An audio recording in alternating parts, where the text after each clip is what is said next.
Jan, we wanted to start off, especially with the article, because it's like how we said, we really enjoyed reading it. But maybe for listeners and viewers who aren't as familiar with the work that you're using in the article, can you kind of explain what is critical theory?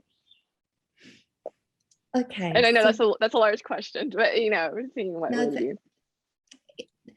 so critical theory can be used in a very broad sense or a more specific sense. So the term originated from Max Horkheimer, who was the director of the Frankfurt School. So it first emerged in 1937. My use of it is very much in the tradition of the Frankfurt School. So how I would say the key aspects of critical theory for them are that the organization of society in terms of late capitalism isn't inevitable, necessary, or inevitable, or benign.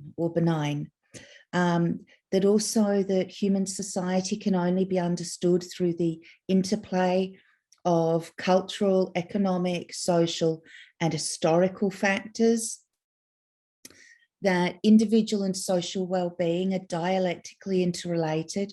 So it's quite a different concept of individualism than, say, traditional liberalism has. Critical theory rejects both absolutist and relativist sort of epistemologies. So knowledge is, we can know, but knowledge is hard to know and often provisional and partial. And finally, there's a focus on hidden distortions and pathologies and hidden forms of power that distort human being and social life, but that those hidden forms can often be hidden in plain sight. So they might be things that are part of our everyday lives, but we don't recognize them as things which are distorting our experience. Thank you. That's actually a really good helper. So one of the things too that you do in the article, taking critical theory, because it's posited that it's the decolonial age. So kind of want to follow up with that. So what is a decolonial age with how you're using it in the article? And also, particularly, why is it important to think about the strengths and blind spots of critical theory tradition, especially at this moment? So it's interesting, the term decolonial age, I haven't perhaps thought it through maybe as much as I could have. I simply meant to describe what I think is the spirit of the intellectual community at the moment, both broadly social and within universities, that decolonialization, I think, has got to a point now where it is impossible to ignore.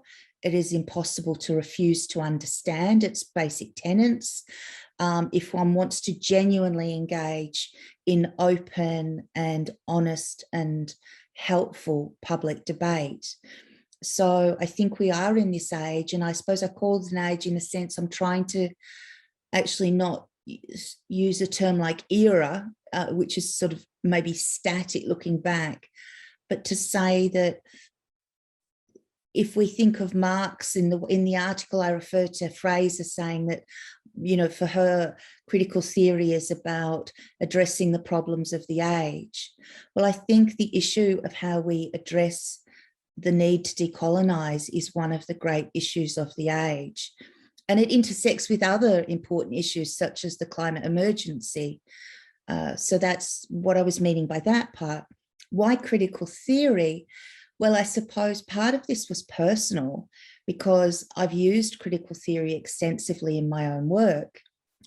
And I still believe that going back to the first generation, so particularly the 1930s to 1960s of critical theory, people like Adorno and Horkheimer, I still find their thought incredibly penetrating and useful.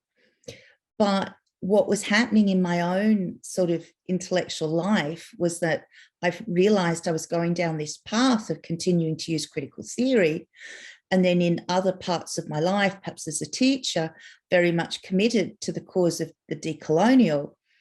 And the tension between the two just got to a point that I couldn't bear it anymore.